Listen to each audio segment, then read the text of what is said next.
안녕하세요. 반갑습니다. 오늘은 2016년 1월 12일입니다. 비가 쭉 와요. 이 장면을 놓칠 수가 없어서 급히 달려왔습니다. 자, 이 비가 얼마나 좋아요. 그렇죠? 그때마다 좋은 거예요. 정신이 깨어나면 그때마다 좋은 것입니다. 그러나 정신이 잠을 자고 있으면 구질구질하다 왜 비가 오냐 불평불만이 있는 것입니다. 자연현상으로 일어나는 이 모든 것들은 실상은 땅에 붙어 사는 인간에게는 다 좋은 거예요. 쓸데없는 것이 없어요. 심지어 지진까지도. 태풍, 해일, 홍수. 인간 입장에서 보면은 원망하지만 실상 자연현상을 일으키는 창조주 전지전능하신 절대신 하나님의 입장에서 보면 완전합니다. 자연에 흠이 없어요. 완전한 것 그 자체입니다. 인간이 모순이 있고 그 완전한 것에 온전하게 반응하지 못하기 때문에 문제가 있는 것이죠. 실상 자연은 완전합니다. 흠이 없어요. 누가 자연을 나무랍니까? 저 나무는 나무랄 것이 없는 존재입니다. 그렇죠? 나무는 나무랄 것이 없는 존재다. 그런데 인간들이 나무라고 있어요. 나무는 말 그대로 나무랄 것이 없는데 왜 인간들이 지적하고 나무랍니까? 나무, 곧 자연 아니겠습니까?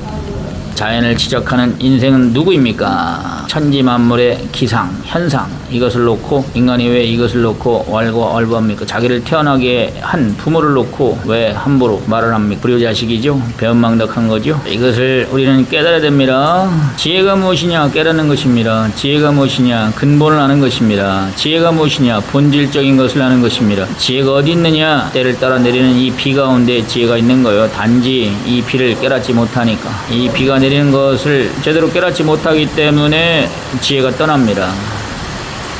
창조주 하나님은 자연현상을 통하여 그때마다 합당하게 메시지를 던집니다. 비가 내리고 있어요. 오래간만에.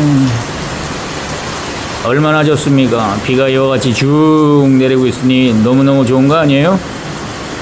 자연현상을 보면서 거기에 반응을 해야 됩니다. 그것이 지혜입니다. 그때마다 거기에 속한 반응을 해야 됩니다. 저도 이 아침 이 비가 오는 가운데 반응을 하면서 이 자연의 소리, 자연이 일으키는 행위, 행동, 이런 자연 환경, 현상 이것 가운데 반응을 하면서 인간으로서 할 수 있는 말에 응답을 하고 있습니다. 자연현상, 지구 자전공전에 의해서 발생한 자연현상, 태양계 내에서 발생한 자연현상, 우주에 떠있는 지구에서 발생한 자연현상, 우주적 작용의 결과로서 지금 이 순간 이때 일어난 자연현상을 직접 온몸으로 겪으면서 그때 일어나는 인간으로 할 수 있는 반응. 하나님은 자연현상을 통하여 이와 같이 말씀하십니다. 환경 여건을 통하여 말씀하십니다. 창조주는 이런 식으로 말씀하세요. 전지전능하신 절대신은 인간과 다른 차원으로 말씀하시는데 바로 자연현상, 그때마다 그때의 현상, 여건과 환경, 상황 속에서 말씀하십니다. 그 말씀을 하시면 거기에 따라서 인간은 반응을 해야 돼요. 학교에서 선생이 무슨 말을 하면 질문을 하든지 아니면 무슨 말을 하면 학생들, 제자들은 거기에 해당되게 호응하든지 반응하든지 답변을 하든지 해야 될 거 아니겠습니까? 답변을 해야 되겠죠? 네, 그렇습니다. 사람이 입력을 하면 인공지능 AI는 즉시 바로 답변합니다. 사람이 한마디 던지면 인공지능은 수백 마디, 수천 마디로 답변합니다. 그와 같다는 것입니다. 인간이 인공지능을 만들었죠? 그래서 인공지능은 일종의 피조물이고 인간은 조물주입니다. 인간이 인공지능을 창조했으니까 창조된 인공지능은 어떻게 합니까? 인간이 몇 마디만 입력을 합니다. 명령을 내려요. 자료를 조사해라. 이것을 알아봐라. 그렇죠? 그러면 인공지능은 일순간 전 세계의 자료, 그 방대한 자료를 전광석화같이 샅샅이 뒤져서 바로 답변을 내놓습니다. 그렇죠? 한마디로 물어보면 100마디, 1000마디로 답변하는 것입니다. 맞죠? 이와 같이 조물주, 이 천지만물을 창조하신 조물주께서 이와 자연현상을 놓고 말씀하십니다. 간단하게 말씀하십니다. 그러면 피조물, 인간은 거기에 해당되는 답변을 내놓아야 됩니다. 하나님은 비를 내리게 하시고 태양이 뜨게 하시고 새벽이 오게 하시고 각종 각색 자연현상을 통하여 만물을 통하여 그때마다 합당하게 말씀하십니다. 우리 인간은 거기에 해당되게 정치, 경제, 사회, 문화, 예술 각종 방식으로 반응하고 답변을 합니다. 그렇죠? 하나님은 모든 세상에 명령을 내리십니다. 비를 내림으로, 바람을 불게 함으로, 구름을 끼게 함으로, 화창한 날씨로, 어디는 폭 폭설, 어디는 폭염, 어디는 태풍, 어디는 지진, 어디는 해일, 각종각색으로, 어디는 화산 폭발로 각종각색으로 하나님은 말씀하십니다. 매일 밤과 낮으로 그런 현상을 통하여 말씀하십니다. 그렇죠? 그러면 거기에 따라서 온 지구상에 있는 수많은 피조물들, 인간들은 반응합니다. 저마다 각각 합당하게 말을 합니다. 맞죠? 그렇죠? 네, 이것을 꼭 생각을 해야 됩니다. 이치가 그렇다는 거, 이치에 대해 꼭 눈을 뜨기 바랍니다. 이치를 어둡게 하는 자가 누구냐? 비가 쭉 내리고 있어요. 이치를 어둡게 하는 자가 누구냐? 알겠죠? 비가 쭉 내리고 있어요. 이치를 어둡게 하는 자가 누구냐? 화면을 고정시키고, 그렇죠? 자, 이와 같이 우리는 반응을 해야 됩니다. 인간이 물어보면 인공지능이 반응하듯이 하나님이 우리에게 말씀하시면 우리는 100마디, 1000마디로 말을 해야 돼요. 반응을 해야 돼요. 반응이 생명입니다. 그렇죠? 반응하자. 자, 전 아침에 이런 것을 생각을 했어요. 방금도 그것을 정리하다가 순간 영감이 스쳐서 뛰어왔습니다. 비를 맞으며. 무엇을 생각을 했냐면 사람들은요, 어떤 행위를 하는데 그 행위를 놓고 그 행위만 보더라는 것입니다. 일을 하면서 일만 빠져서 하더라는 거예요. 그 일만. 항상 우리는 어떤 작든 크든 사소하든 대단하든 그 일을 할 때는 그 일을 통해서 우리 생각에 일어나는 생각을 주목을 해야 돼요. 즉 우리 두뇌, 마음에 일어나는 반응을 봐야 돼요. 자기가 하는 그 일에만 빠지면 안 됩니다. 쉽게 이야기하면 어린아이가 자기가 보는 굴러가는 공을 보고 자기 눈에 띈 것만 보고 그것만 의식하고 쫓아가요. 그러다 보니까 사고가 나는 거예요. 위험을 몰라요. 그 자기가 눈에 띈 것, 귀에 들린 것만 보고 문자적인 것만 보고 그 의미 뜻을 모르면 안 됩니다. 표면적인 것만 보고 내면적인 것을 모르면 안 됩니다. 다시 말하면 자기가 크든지 크든지 어떤 일을 하게 되면 그 일로 인해서 우리 뇌, 생각에 들려오는 생각이 있어요. 스쳐 지나가는 느낌이 있어요. 생각이 있어요. 그것을 늘 생각을 해야 돼요. 그거 훈련을 해야 됩니다. 어렸을 때는 문자만 봅니다. 보이는 것만 봅니다. 그러다가 점점점 크면서 그 문자에 속한 의미, 문자가 암시하는 것, 문자가 비유하는 것, 문자가 상징하는 것, 문자가 가르쳐주는 것, 그 글자, 글, 보이는 것, 눈에 띄는 것이 가르쳐주는 것, 이것을 묵직하게 표현하면 징조라고 합니다. 징조, 조짐, 보다 더 고급스럽게 표현하면 예감, 직감, 영감이라고 하죠. 우리가 눈으로 보고 귀로 듣고 감지한 것들, 우리 인체 기관이 감지한 것들을 놓고 어떻게 해요? 그 감지한 것들을 놓고 우리 두뇌에서 들려오는 소리를 들어야 돼요. 그런데 이런 훈련을 안 했기 때문에 영감이 약해요. 직감 능력, 지각 능력, 감지 능력, 감각력 이런 것들이 떨어져요. 오늘 현대인들을 바라보니까 그 능력이 현저히 떨어졌어요. 자기 뇌에 영감, 예감, 직감 이런 것들이 착착 오는데 그 감각을 키우지 않았어요. 예감 능력, 직감 능력. 그래서 요즘 사람들은 나름대로 자기들 언어로 그것을 표현하고 있습니다. 메타인지 뭐 이렇게 표현하고 있어요. 인공지능이 할 수 없는 영감, 쉽게 말하면 우리 일상 속에서 늘 쓰는 거, 영감을 받아라. 더 쉽게 말하면 지혜를 받아라. 지혜가 없어요. 지혜를 달리 옷을 입혀 표현하면 영감이라고도 하고, 또는 요즘 시대 언어로 표현한다면 메타인지라고 합니다. 그 말이에요. 본질 핵심을 알아야 됩니다. 우리가 익숙하게 늘 쓰고 있던 용어가 있어요. 그 용어를 살짝 이름만 바꿨을 뿐이에요. 공감 능력, 공감각, 지각 능력. 더 쉽게 표현하면 감정이에요. 감정. 알겠죠? 감정 또는 감상이라고 하죠. 네, 감상, 감정. 좀 신령하게 표현하면 영적인 영감, 직감 능력이 직감한다. 학문적으로 표현하면 통찰. 그렇죠? 통찰력. 전체를 일순간 바라보는 그런 통찰력. 직관 능력이라고 하죠. 직관 능력. 또는 무엇이라고 합니까? 전체를 보죠. 전체를 한마디로 요약해서 보는 유학 능력도 있어야 돼요. 핵심을 꿰뚫어 보는 관통력. 누구는 그것을 독심술이라고까지 표현했는데요. 어쨌든지 간에 이와 같이 비가 무수히 쏟아지고 있어요. 비가 내리는 걸 잘 보십시오. 그렇죠? 네, 거기에 따라서 반응하는 것입니다. 얼마나 좋습니까? 어떤 사람은 비가 내리는데 비를 보고 걱정을 해요. 왜? 미리 준비하지 않았기 때문에 그런 것입니다. 비는 너무나 순리적으로 자연 법칙에 따라서 때를 따라서 완전하게 내려오고 있습니다. 그런데 미리 준비하지 않은 자들, 평소 미리미리 빨리빨리 하지 않은 자들, 미리 예비하고 준비하고 대처하고 대비하고 이렇게 하지 않은 자들은 내리는 비를 보면서 불안에 떨고 걱정하고 두려움에 떨고 정신이 마비가 됩니다. 할 일을 못합니다. 그렇죠? 속수무책이에요. 그러나 미리미리 준비하고 미리미리 갖춰놓고 방비하고 미리 대처를 하는 자들은 이 내리는 비가 너무나 좋고 기쁜 비인 것입니다. 얼마나 좋습니까? 그렇죠? 네, 같은 비를 놓고 보는 눈이 달라요. 미리 준비하고 미리 대처하고 대비하고 미리 행한 자, 예비한 자, 이런 자들은 비를 놓고 흐뭇하게 생각하고 이 비를 영광의 비로 맞습니다. 그러나 준비하지 않은 자들, 이런 자들은 이 비를 보면서 원망하고 심지어 저주하고 그런다는 거예요. 성경에도 그런 내용이 나와 있어요. 예수님을 두고 예수님을 쫓던 자들은 그를 메시아, 그리스도, 구원자, 그를 그와 같이 하나님의 아들로 대했습니다. 그를 반기고 환영하고 영광으로 대했습니다. 바로 그들에게는 예수님은 영광의 주로 나타나서 반대로 미리 준비하고 그 말씀을 듣고 깨닫고 그를 쫓지 않고 그를 거부하고 외면하고 무관심했던 자들은 그를 놓고 그를 거부하고 그를 부정하고 불신하고 싫어하고 그를 핍박하고 죽이기까지 했습니다. 바로 그들에게는 주는 고난의 주가 됐던 것입니다. 양면 예언을 그는 이루고 오셨습니다.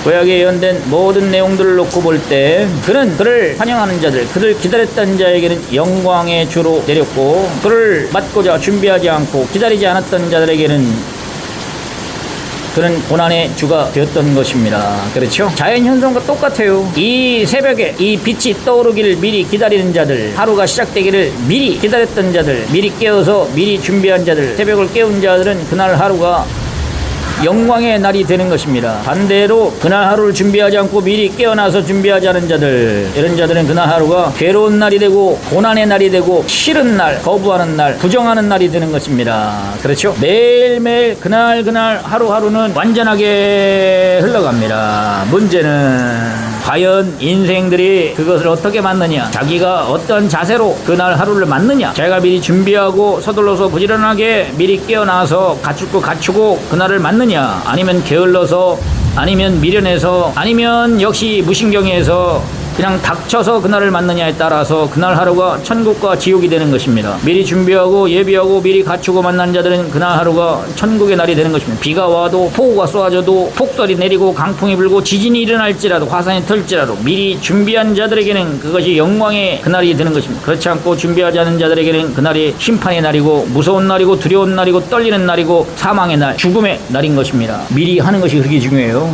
기차, 열차가 지나가는데 미리 가서 기다리면 어린아이도 그 열차를 잡고 탈 수가 있습니다. 그러나 미리 준비하지 않은 자들은 장정일지라도 그 열차를 못합니다.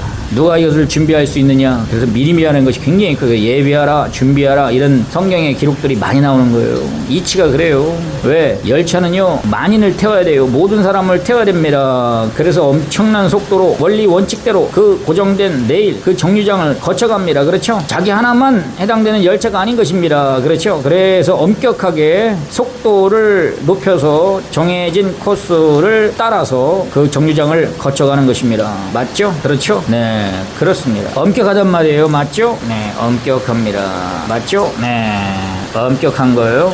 그런데 개인은 그렇지 않지 않습니까? 그래서 개인은 미리 서둘러 가야 돼. 그래야 비례가 맞아요. 시간이 맞아요. 하루와 1초 서로 비례가 맞아야 되지 않겠습니까? 그래서 1초는 굉장히 빨리 움직이는 거예요.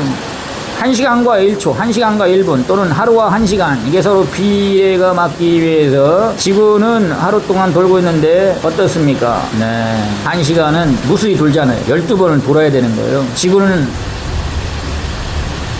반바퀴 도는데, 한 바퀴도 아니에요. 반바퀴 도는데 12시간이 필요해요.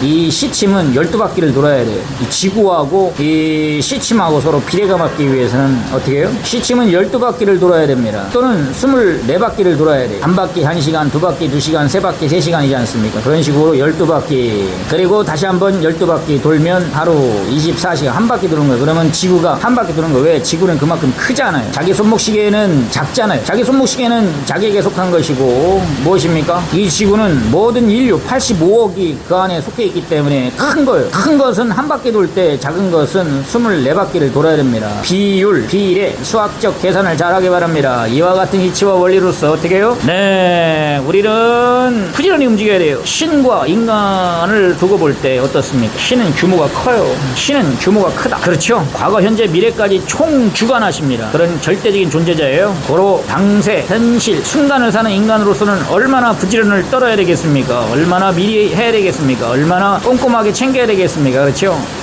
그 전지전능하신 절대신 하나님의 행하심에 발맞추기 위해서는, 하나님의 행하심에 호흡을 맞추기 위해서는, 보조를 맞추기 위해서는, 같이 가기 위해서는, 나란히 가기 위해서는 얼마나 엄청나게 빠르게 민첩하게 부지런하게 최선을 다해서 움직여야 되겠냐 말입니다. 인간 입장에서는. 그렇죠? 이것을 꼭 깨닫기 바랍니다. 이것을 생각하기 바랍니다. 자, 이런 것도 생각을 했어요. 이렇게 말로 반응하면서 말 가운데 지혜가 솟아나고 있죠? 네, 그렇습니다.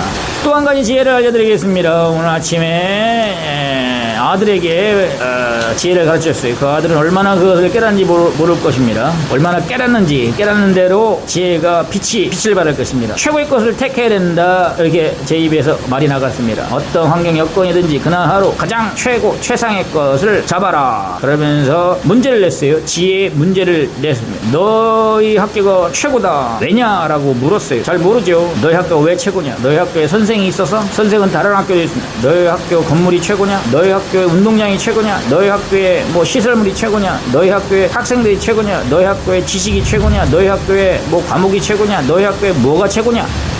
따지고 보니까 자기 학교에서 최고라고 내세울 게 별로 없더라는 것입니다. 그런데 너희 학교가 최고다라고 얘기했어요. 그러면서 맞춰봐라 이야기했습니다. 저도 그렇게 질문을 던져놓고 순간 찾았어요. 그렇지, 다른 학교가 더 시설도 좋고, 다른 학교가 더 명성이 있고, 다른 학교가 더 건물도 좋고 운동도 좋고, 심지어 수영장도 있고, 다른 학교가 학생들도 더 많고, 다른 학교가 유명하고 이름도 있고, 뭐 한두 가지가 아니라 모든 면에서 다른 학교가 최고예요. 그런데 너희 학교가 최고다라고 했습니다. 그때 순간 깨달음이 온 것입니다. 마음에 답이 왔어요. 그래서 아들에게, 야, 너희 학교가 최고인데 왜 최고냐, 그 이유를 생각해봐라, 답을 내놔라 했더니 답을 못 내놨어요. 그래서 알려줬어요. 너희 학교에는 네가 있지 않냐, 너 같은 애는 너밖에 없지 않냐, 너희 학교에 너가 있으니까 너희 학교가 최고 아니냐, 이렇게 지혜의 답을 가르쳐줬습니다. 맞죠? 예, 모든 것이 다 그렇다는 것입니다. 자기 학교에 최고가 있다는 얘기예요. 이것을 꼭 깨달아야 됩니다. 알겠죠? 저마다 각자 자기가 그 위치, 그 자리, 그 장소에 처해 있으니까 그곳이 최고라는 거예요. 이것을 꼭 깨닫기 바랍니다. 그것을 깨달은 거예요. 아, 그렇구나, 내가 거기에 있으니 그게 최고구나. 지금 현재 이 자리, 이 위치에 내 몸이 여기 있으니까 여기가 최고란 말이에요. 이걸 깨달은 거예요. 와, 맞다, 옳다, 그렇다. 자기가 현재 있는 시공간, 자기 위치가 최고라는 거예요. 이걸 깨달은 거예요. 아, 그렇다. 너는 너의 위치에서 최고, 이는 이 위치에서 최고, 저는 저 위치에서 최고. 각자 저마다 각각 자기 자리, 자기 위치에서 최고라는 것을 꼭 깨닫기 바랍니다. 환경이 불비하고 여건이 불비하고 모든 상황들이 비교해 볼 때 안 좋다 할지라도 내가 그 위치에 있으니 최고다. 알겠죠? 이 모든 식물들이 각자 저마다 지구에 뿌리를 받고 있기 때문에 자기 자리가 최고인 거예요. 그래서 모두 하늘을 향하여 가지를 뻗고 저 하늘의 빛을 보고 있습니다. 그래서 최고란 말이에요. 최고가 무엇이냐? 저 사회인들이 말하는 것처럼 어떤 돈을 또는 어떤 권력을, 명성을, 이와 같이 사람들이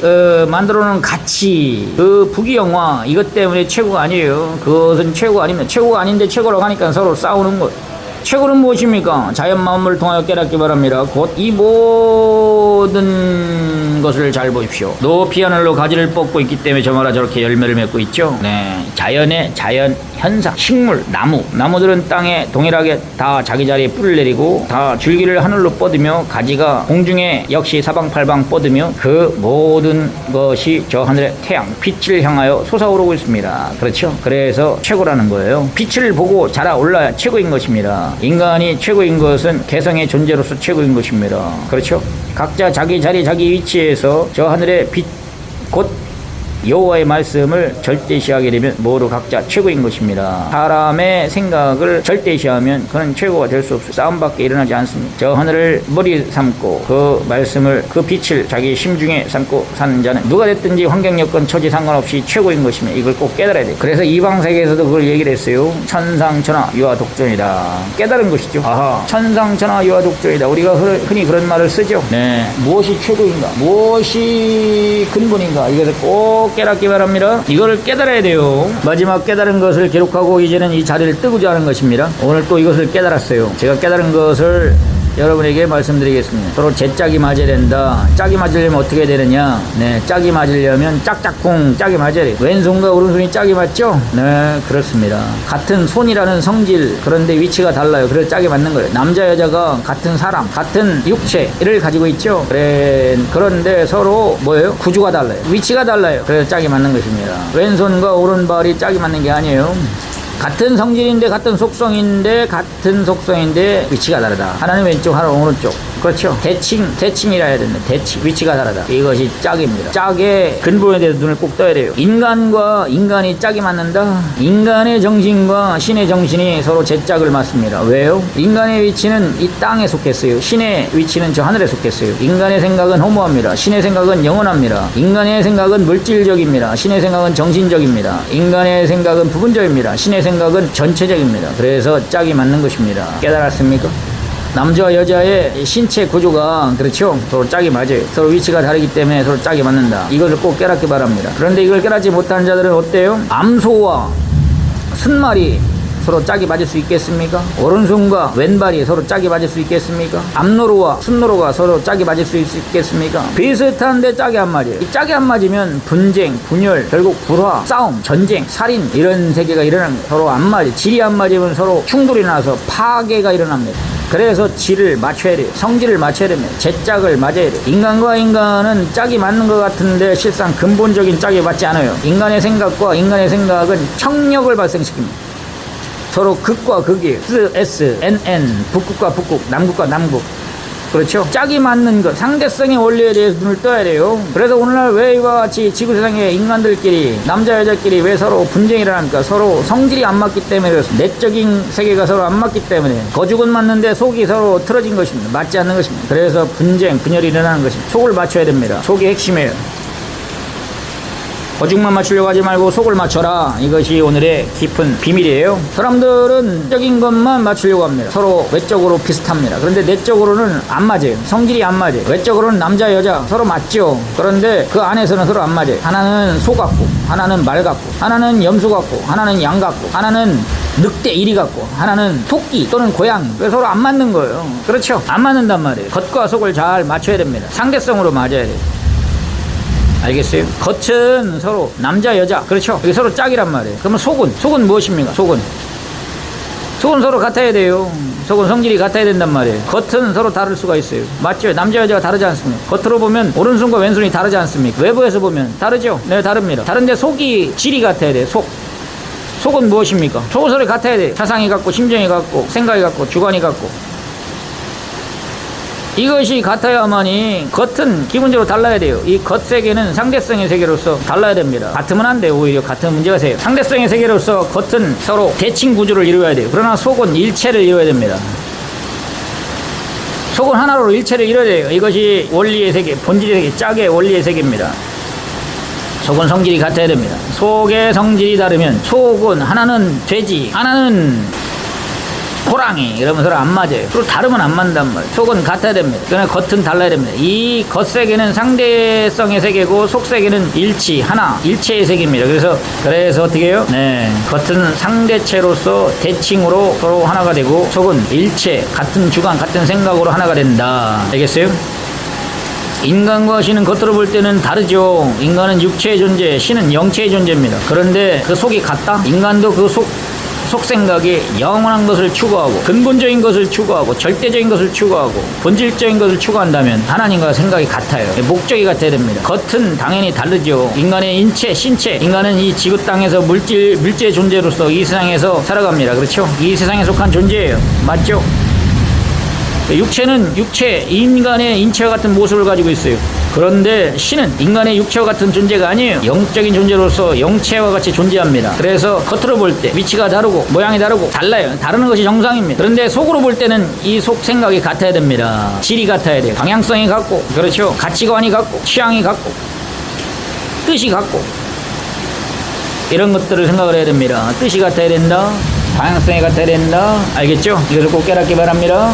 그래서 인간의 생각은 이 육체에 속한 생각대로 허무하고 물질적이고 부귀영화, 육체의 그 허무한 것만 중심하게 되면 이 우주와 같이 영원한 세계, 절대적인 세계, 웅장하고 아름답고 신비하게 창조한 하나님 생각과 서로 안 맞기 때문에 어긋나는 거예요. 그러면 파괴가 일어납니다. 파괴. 하나님의 생각은 영원한 세계입니다. 완전한 세계고 절대적인 세계고 근본의 세계고 그 세계에 인간은 맞춰야 됩니다. 그 생각을 맞추지 않으면 인간은 결국 파괴가 일어납니다. 파괴가 일어난다. 깨닫기 바랍니다. 감사합니다.